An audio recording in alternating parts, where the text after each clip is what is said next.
Hello guys, સ્વાગત છે તમારું એક નવા વ્લોગમાં। જો તમે ભાવનગરમાં રહો છો અને સાંજે ક્યાં જવું એ વિચારવામાં તમારું અડધું આયુષ્ય પૂરું થઈ જતું હોય તો બોસ તમે સાચા વ્લોગ પર આવ્યા છો। આજે આપણે આવ્યા છીએ ભાવનગરની શાન, પ્રેમીઓનું ધામ અને નવરા લોકોનું વિશ્રામ સ્થાન, એટલે કે અમારું બોર તળાવ। જુઓ આ સુંદરતા, પાણીના તરંગો, સાંજનો ઠંડો પવન અને સૂર્યાસ્તનો આ નજારો।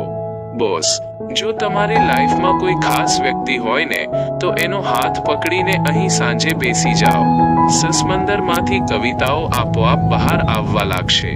પણ હા, જો તમારી પાસે એક ખાસ વ્યક્તિ ન હોય તો ટેન્શન નહીં લેવાનું। મારી જેમ એકલા આવવાનું, પવનની લહેરખીઓ માણવાની અને આજુબાજુવાળા જોડાઓને જોઈને મનમાં બોલવાનું, ભગવાન તમારું ભલું કરે પણ બહુ મોઢા ના બગાડો। આ બાજુ બોર તળાવની બિલકુલ બાજુમાં જ છે વિક્ટોરિયા પાર્ક। સવારે અહીં લોકો હેલ્થ બનાવવા આવે છે, દોડે છે, યોગા કરે છે અને સાંજે અહીં એવા લોકો આવે છે જેઓ સવારે ખાધેલા ગાંઠિયા પચાવવા નીકળ્યા હોય।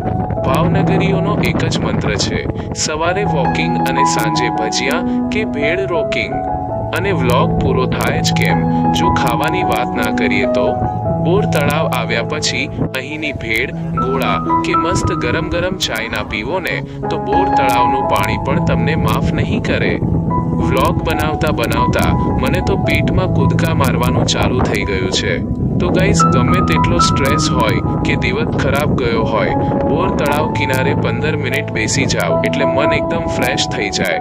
ભાવનગર વાસીઓ માટે આ માત્ર તળાવ નથી, આપણી ઇમોશન છે। જો વ્લોગમાં મજા આવી હોય તો લાઈક કરો, તમારી એ સિંગલ કે મિંગલ ગેંગ સાથે શેર કરો અને ચેનલને સબસ્ક્રાઇબ કરવાનું ભૂલતા નહીં।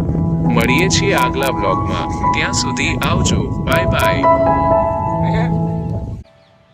સબસ્ક્રાઇબ કર દો ભાવનગર, ભાઈઓ અને બહેનો।